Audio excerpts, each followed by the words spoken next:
Salut tout le monde. Aujourd'hui, nous sommes le mardi 21 octobre 2025 et notre ami, enfin je ne vais pas dire notre cher ami, I'm not going to say our dear friend.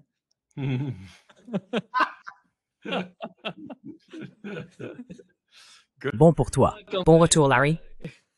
Heureux d'être avec toi, cher ami Nima. Larry, let's start with the Israeli attack on Gaza. Larry, commençons par l'attaque israélienne contre Gaza. Nous avons appris, par les médias israéliens, qu'à la suite de la reprise des opérations militaires israéliennes là-bas, les tribunaux ont reporté le témoignage de Netanyahou, qui devait avoir lieu cette semaine. Et en regardant la manière dont Netanyahou se comporte, il a approuvé un blocus total de Gaza. Selon vous, vers quoi nous dirigeons-nous avec le soi-disant plan de paix de Trump? Where are we heading, in your opinion, with the Trump so-called peace plan? Precisely where Bibi wanted to head. Précisément là où Bibi voulait aller. Maintenant, je ne sais pas si c'est en collusion avec Donald Trump. Souvenez-vous, la dernière action perfide concernait l'Iran, donc il se pourrait bien que ce soit en collusion avec Trump. Ils en ont discuté, et ils vont jouer une sorte de rôle du gentil et du méchant, vous voyez, mais ils sont tous deux sur la même longueur d'onde.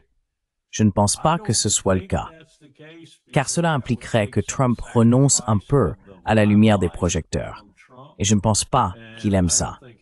Donc je dirais que c'est Netanyahou qui fait du vrai Netanyahou.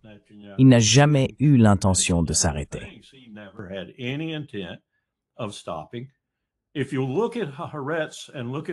Si vous regardez Haaretz et certains autres journaux qui suivent les événements au jour le jour, heure par heure, minute par minute, je pense que vous constaterez qu'il n'y a eu aucun cessez-le-feu de la part de l'IDF. Il a été annoncé, mais ils n'ont pas cessé le feu.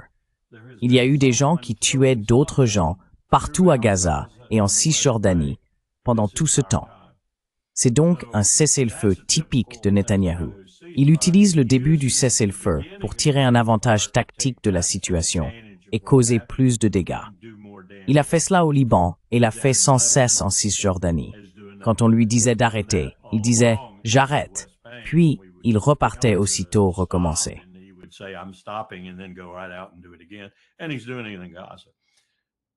Et il le fait à Gaza. Avec la question de la nourriture, je pense qu'il a appris, à travers la Fondation humanitaire de Gaza, et leurs efforts vraiment toxiques visant à tuer des Palestiniens, que ces efforts sont très efficaces et efficients. Il a donc compris que la nourriture est probablement une meilleure arme que les canons de chars, les obus d'artillerie ou même l'aviation de l'armée israélienne. Parce qu'il n'a pas besoin de dépenser beaucoup, il lui suffit de leur refuser la nourriture, et ils meurent. C'est l'une des raisons pour lesquelles, après la Seconde Guerre mondiale, nous avons fait de l'utilisation de la nourriture comme arme de guerre un crime de guerre atroce. Mais il s'en moque, il le fait. Et donc, il n'y a rien, pas de cessez-le-feu.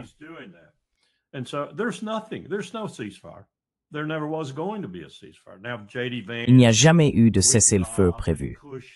Maintenant, J.D. Vance, Witkoff, Kushner et tous ses envoyés se dirigent vers Israël, où ils sont déjà. Et ils vont faire leur numéro en parlant de troupes censées venir, vous êtes prêts? D'Azerbaïdjan et d'Arménie, ou d'ailleurs. Les seuls pays qui ont l'impression que Trump a réellement fait quelque chose pour eux. C'est ainsi que Trump voit les choses. Mais eux ne le ressentent pas du tout ainsi. Ils se moquent de lui jusqu'à la table de la paix, si l'on peut dire. Et il n'y a pas de table de la paix.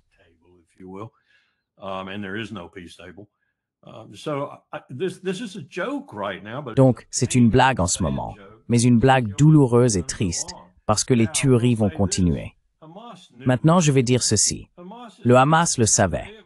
Le Hamas n'est pas stupide. Ils l'ont prouvé tout au long de ces 2 années de conflit, et même avant cela, qu'ils ne sont pas du tout stupides. Et Israël pense avoir éliminé toute leur direction. Vous savez, nous avions un dicton dans l'armée américaine.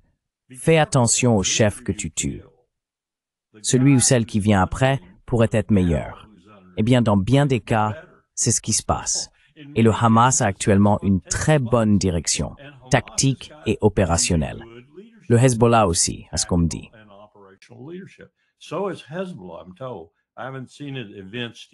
Je ne l'ai pas encore vu se manifester, mais je soupçonne que ce sera bientôt le cas s'il ne relâche pas un peu la pression sur le Liban.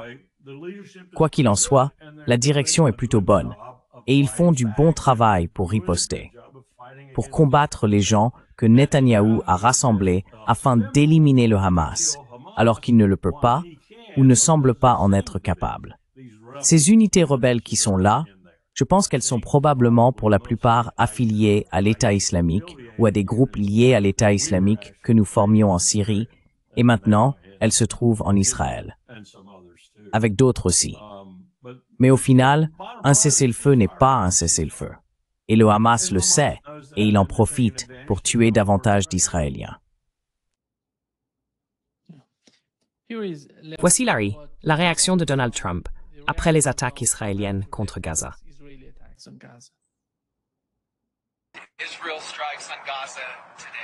Israël a frappé Gaza aujourd'hui. Eh bien, nous allons devoir voir ce qui se passe. Nous voulons nous assurer que tout se déroule de manière très pacifique avec le Hamas.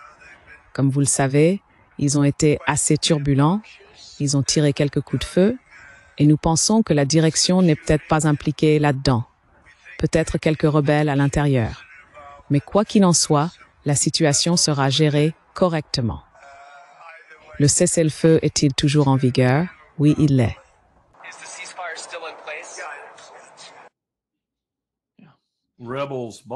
Des rebelles achetés et financés par Israël ou les États-Unis. Cela pourrait être nous aussi.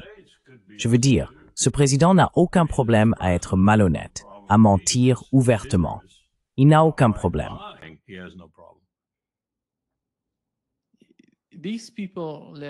Ces gens-là, Larry, parce que nous savons que Donald Trump, plus tôt, avant que les attaques ne se produisent, a dit que le Hamas tuait des gens à Gaza.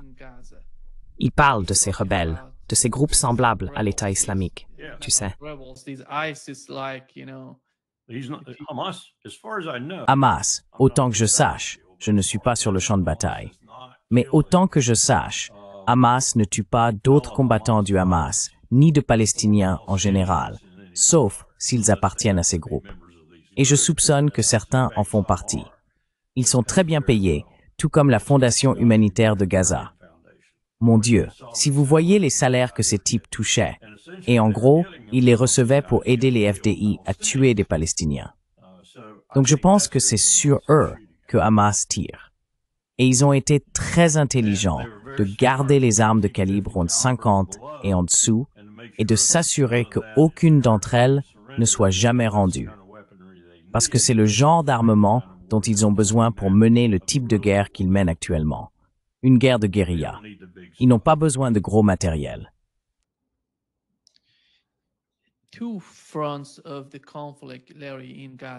Deux fronts dans le conflit, Larry à Gaza. L'un d'eux est le front militaire. L'autre est ce que l'administration Trump essaie de faire, une sorte de conclusion des principaux objectifs militaires à Gaza d'une manière pacifique ou disons différente. Mais l'objectif principal, à mon avis, reste le même. Il y a eu une interview avec un ancien responsable du Mossad et de l'armée israélienne, et il a dit qu'il ne voulait pas des Gazaouis là-bas. Ils vont les remplacer, les envoyer dans ce pays. Voici ce qu'il a dit, Larry.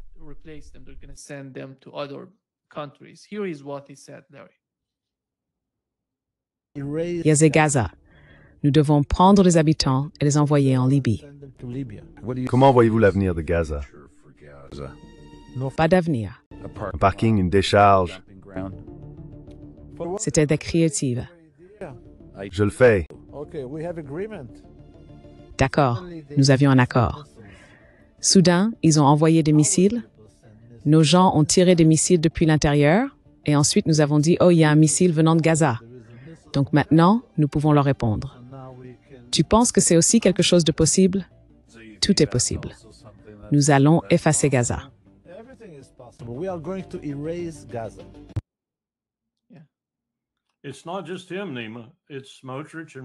Ce n'est pas seulement lui, Nima. Ce sont aussi Smotrich et Ben-Gvir. Je les ai entendus faire des déclarations similaires, en fait encore pire, officiellement, devant Netanyahou, devant la Knesset. C'est ce qu'ils veulent faire. Et bien sûr, leur objectif ultime est de faire à Gaza exactement ce qu'ils ont fait à la Cisjordanie, ou qu'ils sont en train de faire très rapidement à la Cisjordanie et à Jérusalem-Est, c'est-à-dire l'installer avec des citoyens juifs. Aucun Palestinien ne resterait, à part peut-être quelques-uns pour des travaux d'esclaves.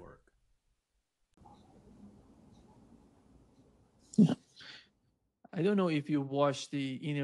ne sais pas si tu as vu l'interview que Donald Trump a donnée à Fox News. Il répète un peu la même chose, juste en le disant différemment. Il parle d'un lieu de liberté.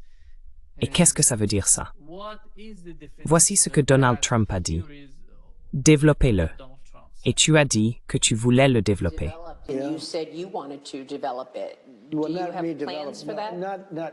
As-tu des projets pour ça? Pas moi, en tant qu'individu. Les États-Unis, j'aimais l'idée de l'appeler, disons, le lieu de la liberté. Tu l'appelles le lieu de la liberté. Et nous installerions toutes les personnes qui y vivent dans des logements décents à travers la région.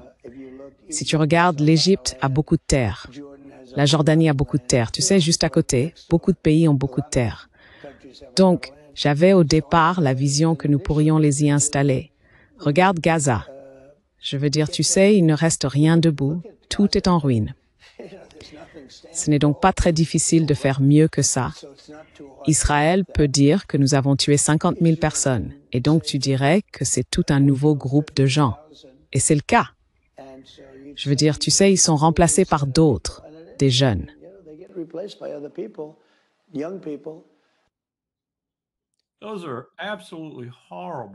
Ce sont des commentaires absolument horribles si on les analyse de près. En fait, pas besoin de les analyser de près, il suffit de les écouter. Ce sont des commentaires totalement horribles. Ils parlent vraiment de ce que je dis depuis le début.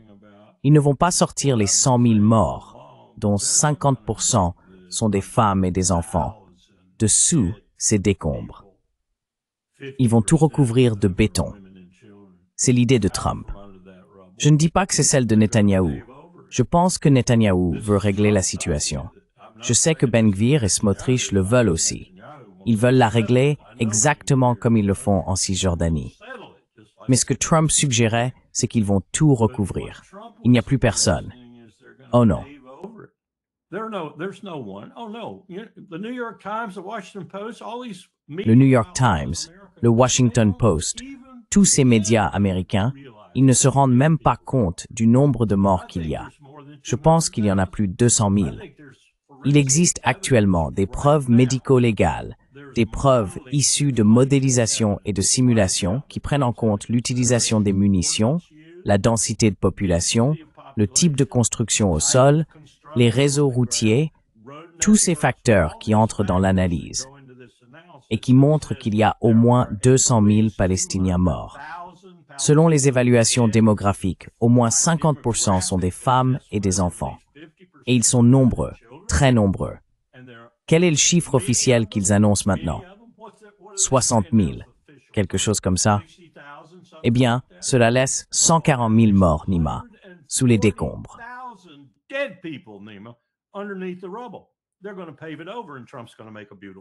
Ils vont tout recouvrir de bitume et Trump va construire une belle ville. C'était des remarques horribles. Et regardons à quel point cet homme est stupide. Soit ça, soit c'est juste un sac de mensonges et de combines, plein de turpitudes proverbiales. Je pense que c'est un peu des deux, la plupart du temps.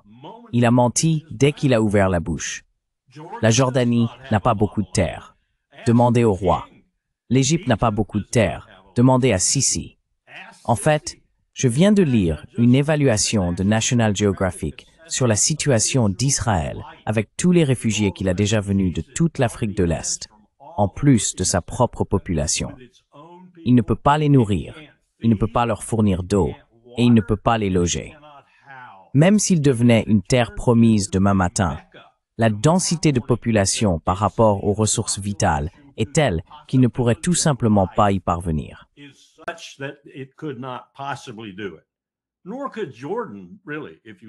Ni la Jordanie ne le pourrait vraiment, si on y regarde de près. Rien que l'eau serait un obstacle. Donc il ment effrontément. Il n'y a pas beaucoup de terre. Il n'y a pas beaucoup de nourriture. Il n'y a pas beaucoup d'eau. Point final. Il n'y a pas beaucoup d'espace, en réalité. Si on les entassait tous en Égypte, les gens seraient épaule contre épaule. C'est sur cela que Sisi est assis. Il est assis sur une bombe à retardement qui peut exploser à tout moment. Et la question est, où ira l'armée égyptienne quand cela explosera? Mais il ment effrontément Nima. Je ne sais pas d'où il tire ces arguments et cette version de l'histoire. Steve Miller, Laura Loomer, un endroit exotique et étrange, parce qu'il n'y a aucune vérité là-dedans.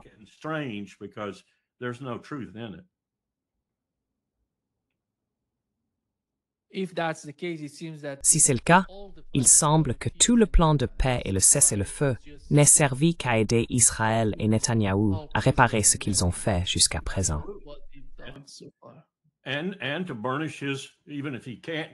Et pour soigner son image, même s'il ne peut pas obtenir le prix Nobel de la paix, pour soigner son bilan en tant qu'artisan de la paix. Je veux dire, je pense qu'il s'y intéresse encore beaucoup. Et cela, bien sûr, ainsi que l'Ukraine. Il y a là-bas de réels développements en cours s'ils se concrétisent. Mais cela et l'Ukraine sont tout ce qu'il lui reste de vraiment solide et présent dans la presse en continu pour faire la paix. Je pense vraiment qu'il est en colère et enfin lassé de Bibi Netanyahou. Mais je crois que Bibi le sent, ce qui le pousse à aller encore plus fort et plus vite. Et vous savez, l'objectif ultime, c'est un changement de régime en Iran, avec Trump qui ne serait pas un guerrier réticent pour le soutenir. Voilà donc le plan ultime de Bibi. Cela est, comme vous l'avez suggéré, éviter la prison.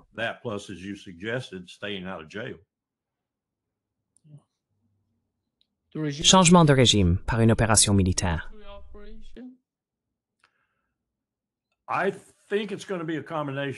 Je pense que ce sera une combinaison.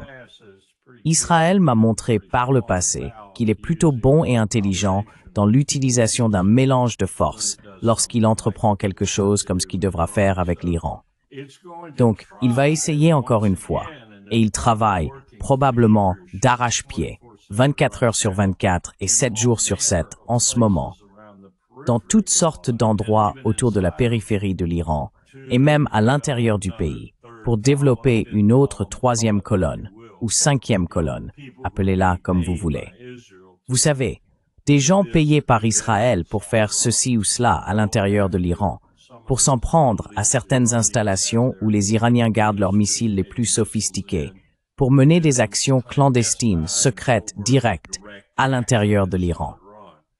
Ce que j'entends, c'est qu'il rapporte à Netanyahou qu'il n'y a plus beaucoup de chance dans cette affaire maintenant.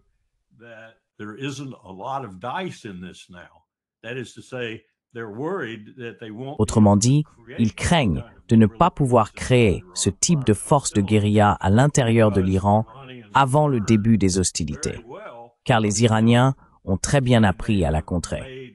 Ils ont fait savoir dans tout le pays que si quelqu'un se faisait prendre à ce sujet, il serait très rapidement neutralisé. Et cela, ajouté au fait que les Iraniens se sont en quelque sorte rassemblés. Désormais, il y a des Iraniens prêts à dénoncer ces personnes. Il y a des Iraniens qui auparavant auraient détourné le regard, mais qui maintenant les signaleront aux autorités centrales. Donc je pense que Netanyahou reçoit probablement un rapport disant « Ce ne sera pas aussi simple qu'on le pensait, patron ».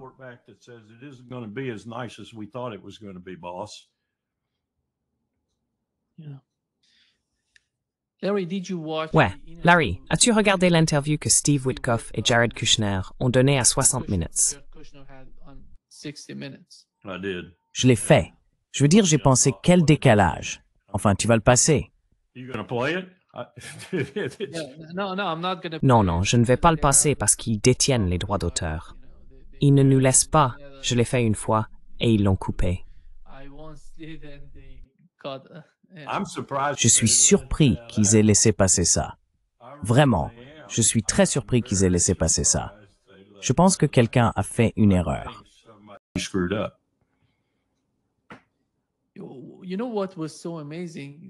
Tu sais ce qui était incroyable pendant l'interview? Witkoff a dit qu'il recevait des informations de la CIA 3 fois par jour. Et à chaque fois, ils disent que le Hamas n'est pas prêt à discuter, tu vois, à négocier. Qui dirige la CIA? Qui est derrière tout ça? You tell me. C'est toi qui me le dis. L'homme qui dirige la CIA, l'homme à la tête de la CIA, c'est comme un chef alternatif du Mossad. D'accord? L'homme qui dirige notre agence centrale de renseignement travaille pour Assad. Donc je ne peux pas te dire ce qui se passe à la CIA. Je ne pense pas que les entrailles de la CIA soient encore aussi complètement contaminées qu'elles l'étaient pendant l'imbroglio des ADM en Irak. On ne pouvait rien obtenir. Le centre était tellement contaminé et McLaughlin avait une emprise totale dessus. McLaughlin était l'adjoint de George Tenet et le seul véritable expert du renseignement au plus haut niveau. Il contrôlait les analystes. Il ne laissait pas les analystes ayant des opinions contraires s'approcher de Powell ou de moi.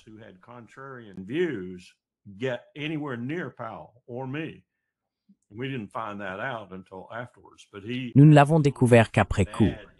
Mais il avait absolument interdit à quiconque d'entrer dans cette pièce avec Colin Powell ou avec moi pendant la préparation, à moins qu'il ne soit en accord avec la ligne de George Tenet, George Bush et Dick Cheney concernant les ADM. Je ne sais pas si c'était criminel. Je ne sais pas s'il connaissait la vérité et agissait ainsi parce qu'il savait la vérité et ne voulait pas qu'elle soit révélée. Ou s'il croyait réellement que les renseignements qu'il recevait de personnes comme Laura Loomer étaient les plus fiables et qu'il voulait donc écarter les autres du jeu. Mais à l'heure actuelle, je peux vous dire que le directeur de la CIA est un agent du Mossad, pas un agent rémunéré, mais il travaille pour le Mossad. Il travaille pour Bibi Netanyahou. Il suffit de regarder son parcours.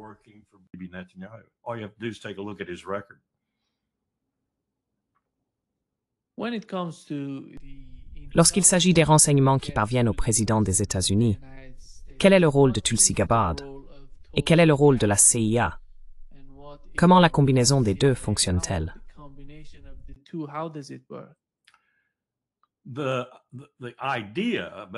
L'idée derrière le dernier amendement à la loi sur la sécurité nationale, qui a créé le poste de directeur du renseignement national, était que cette personne prenne la responsabilité qui incombait auparavant au directeur de la CIA et la confie à un individu distinct.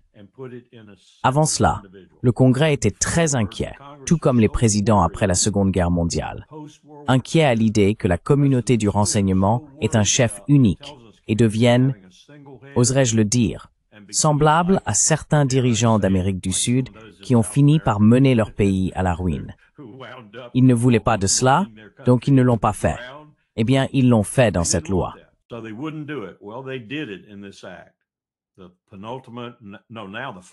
L'avant-dernier, non, désormais le dernier, amendement à la loi sur la sécurité nationale, crée cet individu unique, qui est responsable devant le président, le Conseil de sécurité nationale et l'ensemble du cabinet pour le renseignement stratégique. Il ou elle est chargé de coordonner les 16 autres membres, tout depuis la composante militaire jusqu'au FBI, au Trésor, au Bureau du renseignement et de la recherche du département d'État, à la DIA, à tout l'ensemble. Cette personne est responsable de coordonner toute cette communauté, d'obtenir un consensus et de le transmettre au président. Cela ne se produit pas. Cela ne se produit pas. Si quelqu'un parvient à un consensus momentané, ce sont Steve Miller et Laura Loomer. Et Tulsi Gabbard est complètement en dehors de cette boucle.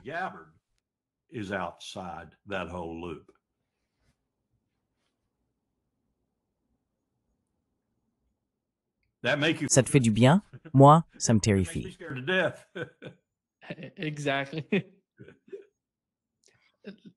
Exactement.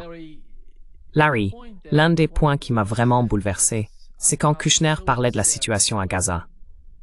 Il a dit qu'il avait l'impression que Gaza avait été bombardée avec des bombes nucléaires. Nucléaires, tu vois. Mais après tout ça, il a dit qu'il ne pensait pas que c'était un génocide.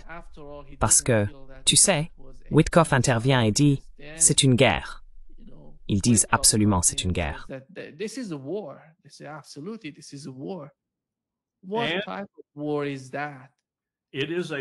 Quel type de guerre est-ce donc? C'est une guerre, Nima. Et cela n'a pas été dit assez souvent, et je reconnais ne pas l'avoir dit assez souvent non plus. Mais je vais le dire ici de manière claire et nette. C'est pas ce que présente le New York Times, le Washington Post, tous les grands médias de ce pays en Europe, à Londres, à Paris. Il s'agit, selon le droit international, le droit que nous avons contribué à élaborer à partir de 1945, d'une lutte légitime entre un peuple opprimé et son oppresseur. Point final. Le 7 octobre a été une action légitime du Hamas contre Israël. Parce qu'Israël, relisez les résolutions du Conseil de sécurité de l'ONU. Je l'ai fait l'autre jour. Je n'en revenais pas de certaines choses que je lisais. Je les avais oubliées. I couldn't believe some of the things I was reading and I had forgotten. All the things the UN declared in Toutes les choses que l'ONU a déclarées dans résolution après résolution du Conseil de sécurité. Lisez celles qui, par exemple, ont fait d'Israël un État et ont défini ce qu'Israël devait faire pour se conformer aux conditions de l'ONU afin de devenir un État. Ils les ont toutes violées. Ce qui se passe donc est une opération légitime d'un peuple opprimé contre son occupant. C'est légitime. Tout ce que le Hamas a fait est légitime. Maintenant, je ne dis pas que cela vous autorise à tuer des bébés ou quoi que ce soit de ce genre, car il existe d'autres règles de la guerre terrestre qui régissent cela. Et il y a probablement là-dedans quelques actes criminels, bien que pas autant que Netanyahou l'a annoncé. Car je pense que Meir Shomer et d'autres ont raison de dire qu'au moins 50% des victimes du 7 octobre ont été causées par les forces de défense israéliennes ou par des Israéliens réagissant et tirant de manière désordonnée.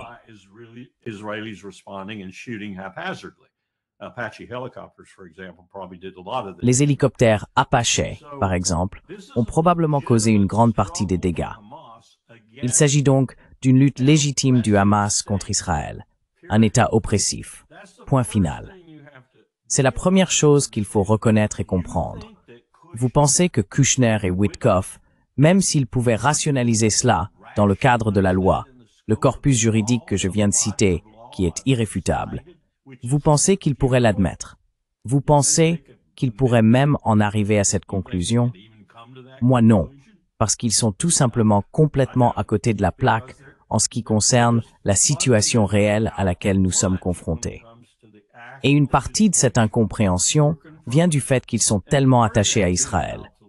Une autre partie est politique, et une autre encore relève de la propagande de Netanyahou, qui, je dois l'admettre, encore et encore, est parmi les meilleurs, Ithanarang monde.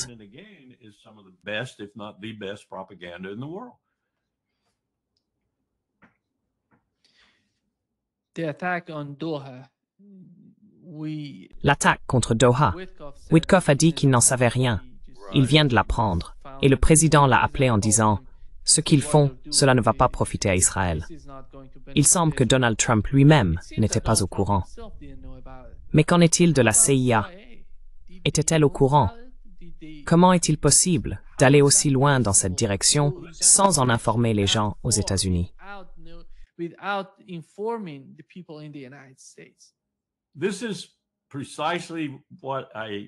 C'est exactement ce que j'ai déjà dit à Powell, et il n'a pas du tout aimé à propos de Bob Woodward. Vous savez, Bob Woodward écrit ses livres à révélation. Il va interviewer les principaux protagonistes, ainsi que ceux juste en dessous d'eux, dans une scène ou un événement, et il enregistre tout. Ensuite, il revient et rapporte dans ses livres les mots exacts qu'ils lui ont dit, parce qu'il les a sur bande. Donc, il est protégé en matière de diffamation ou autre. Il est protégé. Et je le sais parce que j'ai longuement parlé avec l'un de ces chercheurs. Vous pouvez revenir à l'enregistrement, s'il y en a un, et je l'ai fait à plusieurs reprises. Et à une occasion, j'étais moi-même l'enregistrement, parce que j'étais assis dans la pièce lorsque Colin Powell aurait soi-disant tenu les propos que Bob rapporte dans le livre, en compagnie de plusieurs autres personnes que Bob mentionne également.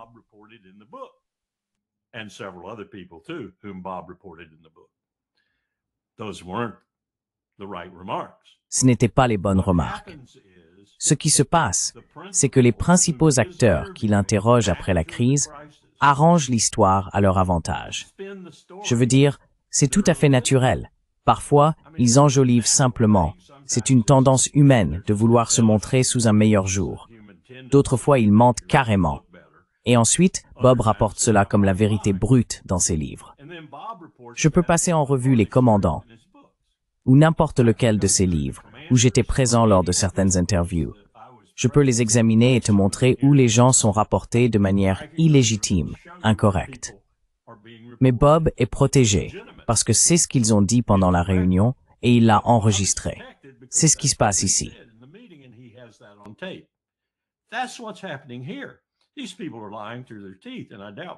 Ces gens mentent effrontément, et je doute très sérieusement qu'ils soient protégés comme Bob se protège lui-même. Ils inventent simplement des choses qui correspondent davantage à ce qu'ils aimeraient que vous croyiez plutôt qu'à ce qui s'est réellement passé. Maintenant, je ne dis pas que Woodcock et Kushner sont pleinement investis ou parfaitement informés de ce qui s'est réellement passé, ni que Trump le soit. En fait, je dirais que Trump est probablement la personne la plus déconnectée de toute la présidence. Mais il existe une tendance au sein de ce groupe, et je l'ai vue à l'œuvre, je sais qu'elle existe, et cette administration a vraiment cette tendance à réécrire l'histoire après les faits, pour soutenir leur version des événements. Et c'est exactement ce qui se passe ici.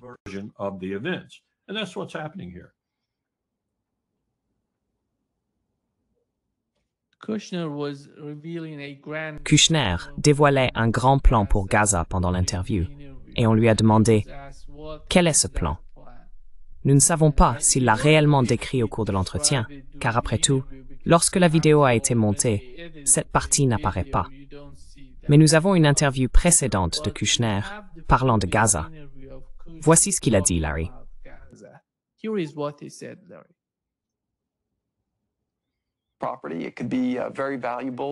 Cela pourrait aussi être très précieux si les gens se concentraient sur la construction de moyens de subsistance. Pensez à tout l'argent qui a été investi dans ce réseau de tunnels et dans les munitions. Si cet argent avait été consacré à l'éducation ou à l'innovation, que pourrait-on avoir accompli? Je pense donc que la situation là-bas est regrettable. Mais du point de vue d'Israël, je ferai de mon mieux pour déplacer les habitants, puis nettoyer la zone. Je ne crois pas qu'Israël ait dit qu'il ne voulait pas que les gens y retournent ensuite. Ce que j'essaierais de faire, si j'étais Israël en ce moment, ce serait simplement de raser quelque chose dans le Negev et d'essayer d'y déplacer les gens. Je sais que ce ne serait pas une décision populaire, mais je pense que c'est une meilleure option pour pouvoir aller jusqu'au bout.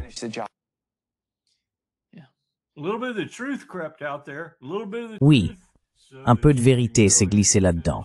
Un peu de vérité pour que tu puisses aller terminer le travail. Mais écoute ce qu'il a dit. Écoute les remarques d'ouverture. Qui a le plus d'argent pour faire quelque chose de positif?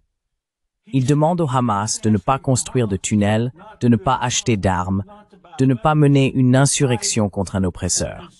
Il leur demande, ce sont des gens pauvres, fondamentalement pauvres. D'où viennent leurs fonds? Ils les reçoivent de Bibi Netanyahou via le Qatar. Ils en reçoivent aussi d'autres sources, sans aucun doute. Peut-être de l'Iran, peut-être de l'Arabie Saoudite, peut-être d'autres pays arabes. Mais ce ne sont pas des gens riches, loin de là. Regarde Israël. Nous leur avons donné 30 milliards de dollars rien que pour ces 2 années. Nous leur avons donné d'innombrables milliards depuis que nous avons commencé à leur verser 3 à 4 milliards chaque foutue année.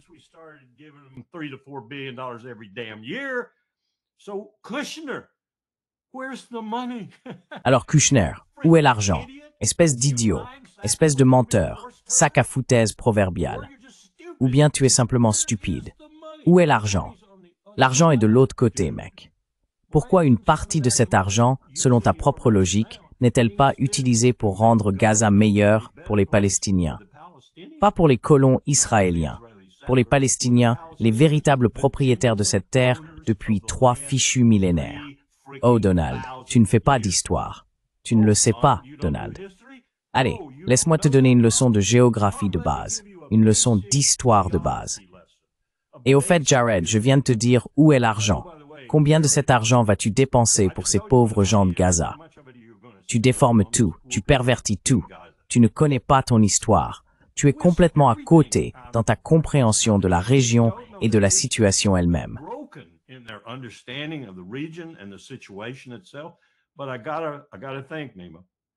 Mais je dois me dire, Nima, ils ne peuvent pas être aussi stupides. Alors que font-ils? Ils fabriquent des choses pour des gens essentiellement stupides, ignorants, idiots, qui peuplent aujourd'hui cette planète et occupent les couloirs d'endroits comme le New York Times, le Washington Post, le Washington Times et le reste des médias traditionnels, et d'autres dans ce pays en particulier, mais aussi en Europe, qui sont tout simplement des gens stupides. Ils ne veulent tout simplement pas regarder la vérité. Je veux dire, c'est en partie ça. Ils n'ont absolument aucune motivation pour regarder la vérité. La vérité, de l'autre côté de leur pièce très dorée, est tellement diamétralement opposée à ce qu'ils veulent qu'ils se sont convaincus que ce qu'ils veulent est la vérité.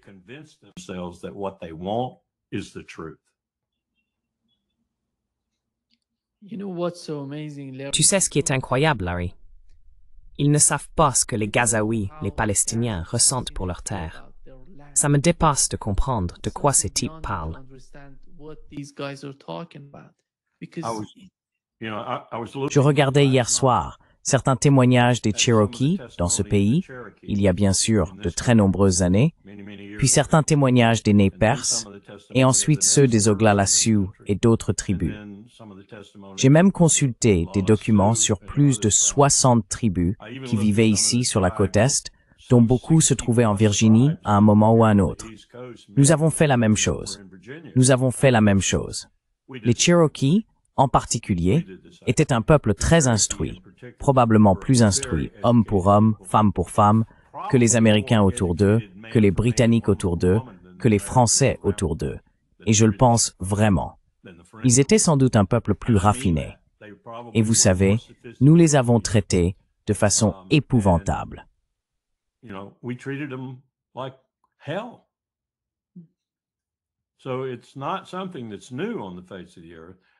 Ce n'est donc pas quelque chose de nouveau sur la face de la Terre, mais c'est quelque chose qui aurait dû être tempéré après la Seconde Guerre mondiale en particulier. Et devinez qui a aidé et apporté la main la plus puissante à cette modération? L'Amérique. Et maintenant, regardez ce que nous faisons. C'est une régression d'une ampleur monumentale pour cet empire.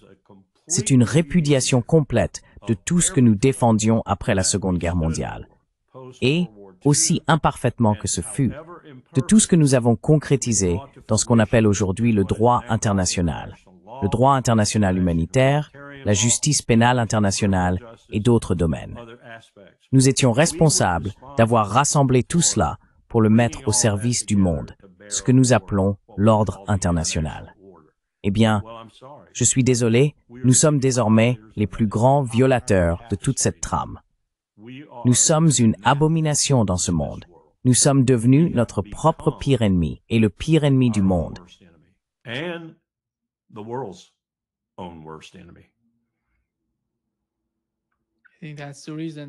Je pense que c'est la raison pour laquelle Richard Wolff, Larry, a dit « Oui, l'Occident l'a déjà fait, mais cette fois c'est différent, parce que personne ne l'accepterait. »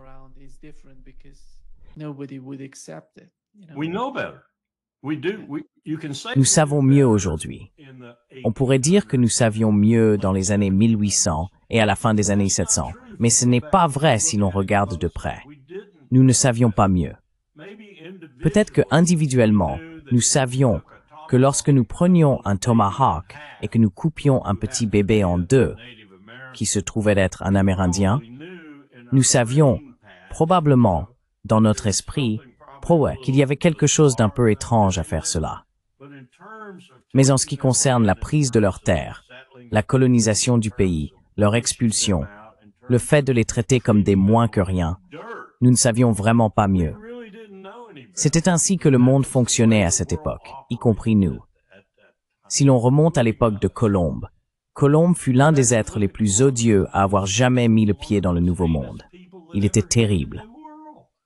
Il était aussi mauvais que Cortés, Pizarro et tous ces autres conquistadors. Il était terrible. Il a assassiné des gens. Il a tué de petits bébés. Il a tué des enfants. Il a tué des femmes. Tout cela pour le sanglant appât du gain. Mais c'était la manière de vivre à cette époque. Que Dieu nous vienne en aide si nous n'avons pas évolué depuis.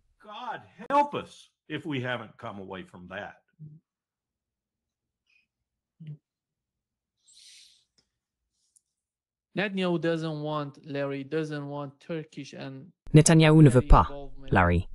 Il ne veut pas d'une implication turque et qatari dans l'administration de Gaza après la guerre. Il a déclaré qu'une telle participation constituerait une ligne rouge pour Israël.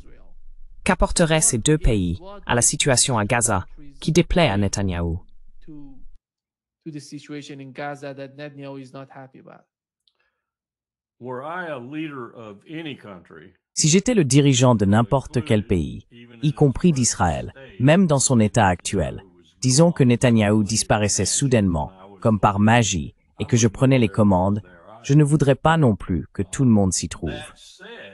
Cela dit, je pense qu'il a certaines inquiétudes particulières concernant l'implication d'Erdogan, car il y voit une manière pour les Turcs de prendre pied au Levant, ce qu'ils ne devraient pas faire. Après tout, si l'on connaît l'histoire, ils y ont déjà été. Il n'est pas nécessairement opposé, même si je pense qu'en fin de compte il le serait, à l'arrivée de troupes étrangères à Gaza.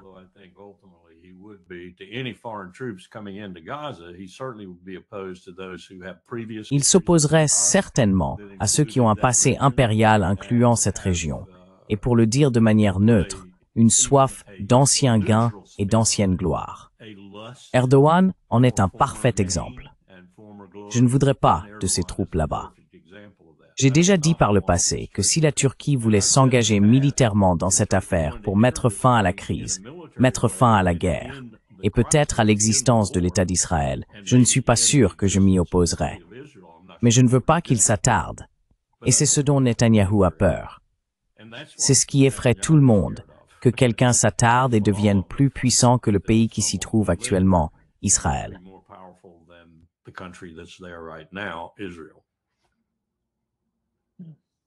Nous avions, vous savez, je ne sais même pas si on peut l'appeler le président de la Syrie. I don't know if we can call him the president of Syria. Ça laisse un goût amer, n'est-ce pas? Yeah, he went to Oui, Russia il est allé en Russie et il a rencontré Poutine. and Quoi? Jeff? Tu as vu cette photo? Je n'en revenais pas de voir à quel point il est grand. Je l'ai déjà vu auparavant. Je savais qu'il devait être plutôt grand. Il doit faire environ 2 mètres ou quelque chose comme ça. À côté de lui, tu aurais l'air minuscule. yeah, yeah. Ouais. Il semble que la Russie et la Chine et le chef du Conseil de sécurité iranien se soient rendus en Russie après coup. Head of Security Council in Et nous savons aujourd'hui, Russia and in the aftermath. And we know today that C'est Larijani. Qui est-ce? Larijani, Ali Larijani, yeah, exactly. He's a very Larijani, Ali Larijani. Oui, exactement. C'est un homme très, très intelligent. Il est tellement intelligent, vraiment très intelligent. Oui, et il sait tout sur l'Iran. Il est d'ailleurs très sage en ce qui concerne la politique étrangère de l'Iran, Larry. Et aujourd'hui, nous avons appris qu'Alexandre Lavrentiev, l'envoyé spécial du président russe pour la Syrie, s'est rendu en Iran pour discuter avec les Iraniens, et il semble qu'il se rendra ensuite en Syrie. Mais que se passe-t-il dans l'esprit des Russes et des Iraniens après la chute d'Assad et l'arrivée de la nouvelle administration en Syrie? Se rapprochent-ils d'une certaine manière de la position de la Turquie, parce qu'ils savent que ce qui se passe en Syrie pourrait être géré par leur politique étrangère? could be managed by the foreign policy. Je pense que ce que nous observons, et toi et moi en avons déjà parlé lors de notre précédent échange, c'est une tentative de l'Iran de recoller les morceaux, tandis que la Russie essaie de faire la même chose à propos de la Syrie. C'est une façon un peu maladroite de le dire, mais je pense que la Russie veut revenir en Syrie. Elle veut de meilleures relations. L'Iran veut revenir en Syrie. Il veut de meilleures relations, et tous deux sont prêts à coordonner leurs actions pour y parvenir. Cela rend les choses un peu compliquées, mais je pense que c'est ce qui se passe. Et je pense que nous voyons actuellement un dirigeant syrien, un dirigeant apparent en tout cas, qui est conscient de son besoin de cela à cause d'Israël.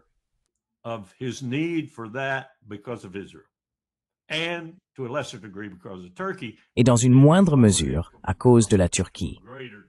Mais à tout moment, cela pourrait devenir dans une plus grande mesure à cause de la Turquie. Et les Kurdes font aussi partie de tout cela. Je ne sais pas si vous suivez ce qui se passe avec les Kurdes en Irak en ce moment, mais ils sont leurs propres pires ennemis. Ils sont leurs propres pires ennemis. Ils viennent de conclure un accord entre Bagdad et l'autorité pétrolière kurde pour commencer à faire revenir les grandes compagnies internationales, les compagnies pétrolières mondiales. Mais ils ne peuvent pas le consolider parce que les deux factions, Talabani et, comment s'appelle l'autre déjà? Je ne m'en souviens plus maintenant, mais elles ont toujours été là.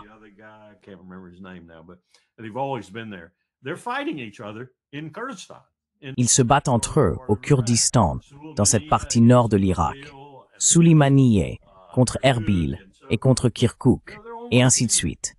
Ils sont presque leurs propres ennemis. Mais c'est un facteur qu'ils doivent aussi prendre en compte. La manière dont la Turquie les perçoit et la manière dont eux perçoivent la Turquie.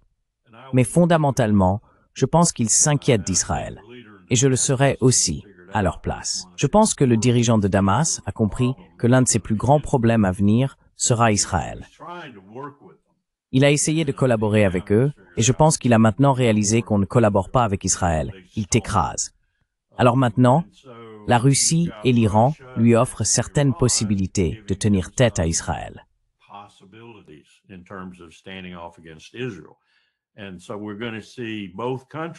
Et donc, nous allons voir les deux pays impliqués de différentes manières. Je pense que les Russes veulent récupérer leurs ports, ou plutôt leurs bases aériennes, leurs ports. Vous allez les voir revenir en Syrie, je crois. Et ce sera, je l'espère, si c'est bien fait, bénéfique pour la sécurité ultime de la Syrie. C'est important maintenant, car je pense qu'Israël, et la Turquie, dans une certaine mesure aussi, montrent, disons, des visées quelque peu convoiteuses envers la Syrie. Cela va se dérouler avec le temps, bien sûr, mais je pense que la Russie et l'Iran finiront probablement par remporter cette lutte. C'est une bonne façon pour l'Iran de retrouver, pour ainsi dire, sa ligne de front face à Israël.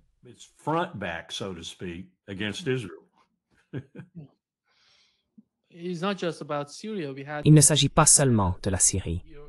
Le chef de la sécurité nationale de l'Irak s'est rendu en Iran et a réaffirmé l'engagement envers le pacte de sécurité avec l'Iran, rejetant l'utilisation de l'espace aérien irakien pour des attaques contre l'Iran.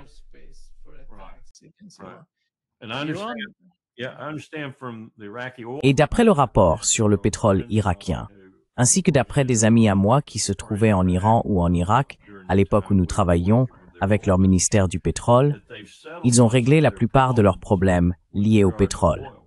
Ce qui a toujours été un point de friction entre Saddam Hussein et, vous savez, l'ayatollah, et inversement. Cela restait un sujet sensible, mais apparemment, désormais, les champs pétrolifères produisent effectivement dans les deux pays.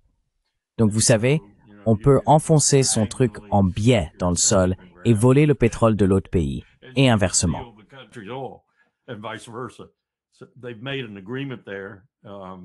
Ils ont conclu un accord là-bas, et il semble qu'il va tenir, ce qui fait partie d'un accord plus vaste. Même ExxonMobil, la crème de la crème des compagnies pétrolières internationales, envisage de jeter un nouveau regard sur l'Irak. Et tout cela est dû à ces accords qu'ils concluent autour de leurs frontières, pour reprendre le contrôle de la situation. Small, car ces grandes compagnies pétrolières ne veulent pas de procès à plusieurs milliards de dollars pour avoir volé le pétrole des autres. Vous savez.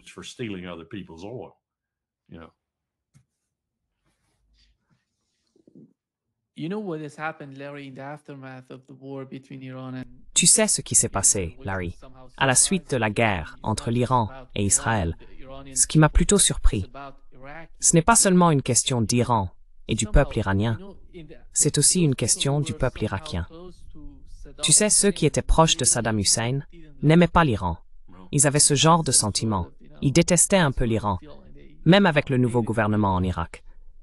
Mais tu sais ce qui a changé.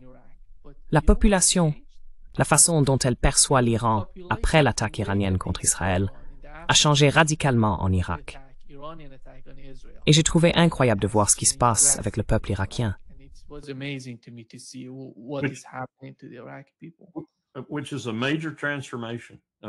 C'est une transformation majeure. Mon fils m'a dit, lorsqu'il travaillait à Kirkouk avec l'armée de l'air irakienne pendant la Deuxième Guerre d'Irak, que la seule chose qui unissait tous les membres de l'armée de l'air irakienne, on pouvait parler de toutes sortes de sujets et susciter des discussions, mais la seule chose qui les unissait dans la haine, c'était les Perses. Et maintenant tu as raison, cela a changé. Cela a changé.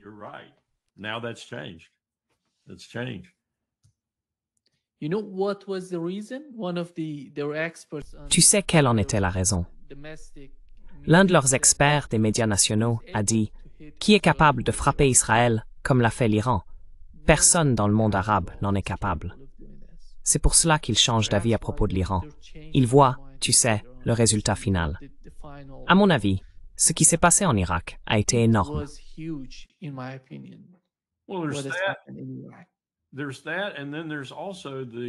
Il y a cela. Et puis il y a aussi ce que j'appellerais l'éthique islamique, vous savez. Ce que les États-Unis et Israël ont fait à l'Iran était vraiment trompeur, perfide, machiavélique, appelez cela comme vous voulez, avec n'importe quel adjectif péjoratif. Et vous savez l'honneur. J'ai toujours constaté que dans les communautés persanes et arabes, c'est encore un concept vivant. Peut-être qu'il ne l'est plus en Occident, mais il reste un concept tout à fait valable dans les cultures arabes et persanes. En d'autres termes, cela a encore un sens.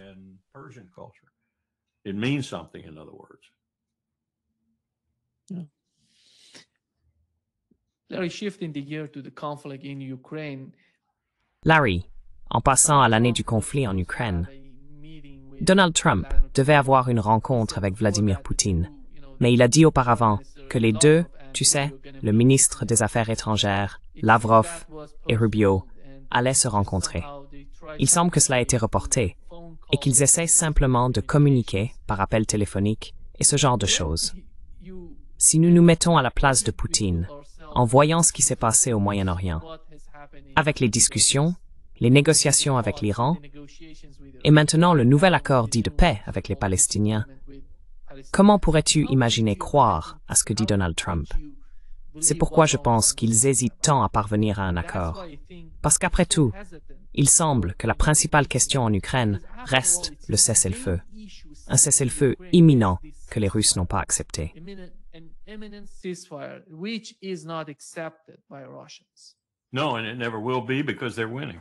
Non, et cela ne le sera jamais, parce qu'ils sont en train de gagner.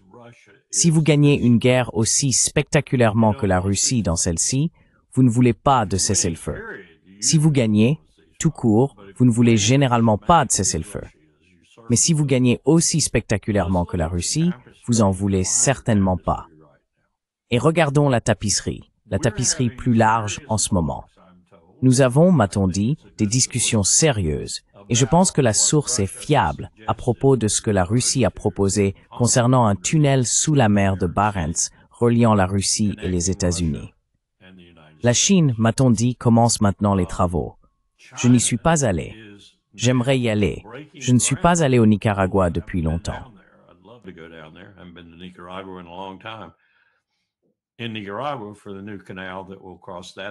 Au Nicaragua, pour le nouveau canal qui traversera l'isthme et changera toute la dynamique du Golfe d'Amérique et de l'océan Pacifique. En même temps, nous parlons de nouvelles relations économiques non seulement avec la Russie, mais aussi avec la Chine, de manière sérieuse. John Thune, le chef de la majorité au Sénat, qui est un flagorneur par excellence de Trump, a annoncé que, et je ne pense pas qu'il oserait prononcer ces mots sans la permission de Trump, ils allaient peut-être mettre un petit frein à ces sanctions supplémentaires qui devaient viser les pays vendant du pétrole à la Russie, achetant du pétrole russe ou entretenant des relations économiques importantes avec la Russie.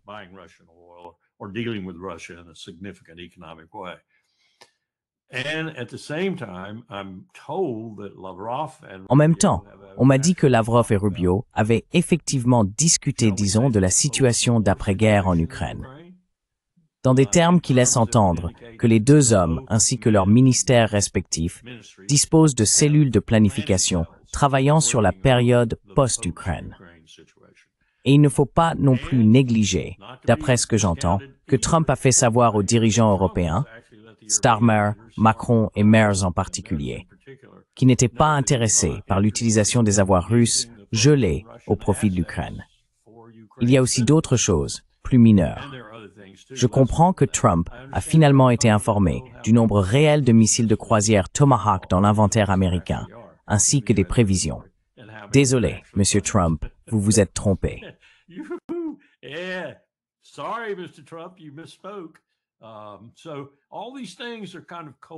Donc, toutes ces choses semblent, à mon avis, se combiner pour présenter une image plus positive en ce qui concerne le possible jeu de Trump avec Poutine autour du conflit en Ukraine et sa possible mise à l'écart totale de Zelensky.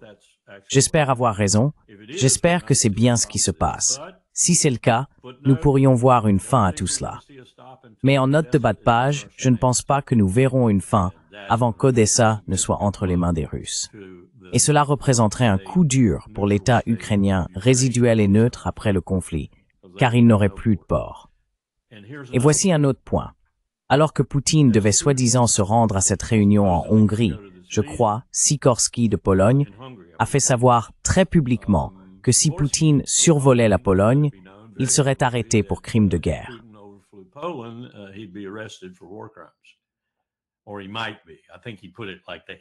Ou peut-être qu'il l'est. Je pense qu'il l'a formulé comme ça. Il l'a un peu rendu conditionnel. Eh bien, est-ce que Sikorski pense que l'avion de Poutine ne sera pas accompagné d'assez d'appareils pour l'abattre, pour éliminer toute menace envers Poutine? Mais bon, c'est Sikorski, c'est l'idiot polonais. Tout cela est en train de mijoter en ce moment, et j'espère que cela mijote vers la paix, au final. Je ne sais pas, Trump te trompe à chaque fois que tu crois qu'il se dirige vers la paix. Et je ne rejette pas cette possibilité ici non plus, mais j'espère que nous allons maintenant avoir des initiatives qui mettront fin à ce théâtre de guerre.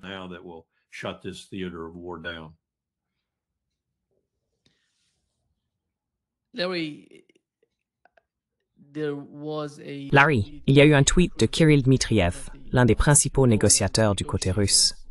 Il échangeait avec Elon Musk, disant que nous pourrions relier la Russie aux États-Unis par un tunnel de 70 miles qui relierait les deux pays. C'est censé être un signe d'unité pour les deux. Y a-t-il une quelconque compréhension de ce projet? Est-ce que quelqu'un s'y intéresse réellement?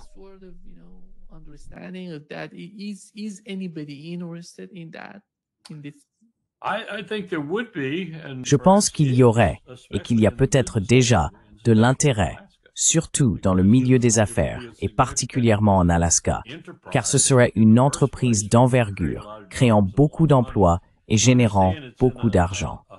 Je comprends que la zone est fortement sujette aux tremblements de terre, mais je sais aussi que les Japonais, et j'aurais dû le savoir avant même de devoir le vérifier, ont un tunnel dans une zone sismique bien pire.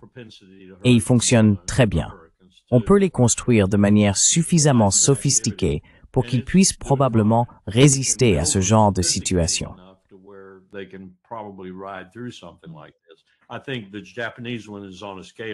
Je pense que celui du Japon est sur une échelle de 9, de 1 à 10, et que celui de la mer de Barents est sur une échelle d'environ 6,9 ou 7 sur 10.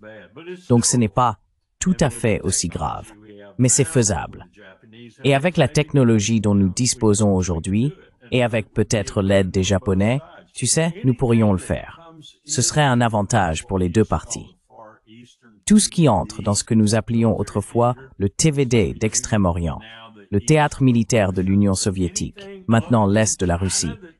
Tout ce qui n'est pas la Chine et qui arrive dans cette région est une bonne chose pour la Russie. C'est certain, car les Chinois vont s'approprier cette région s'ils ne font rien. Le Lebensraum. Les Chinois ont besoin de Lebensraum. Espace vital, comme en parlait Hitler.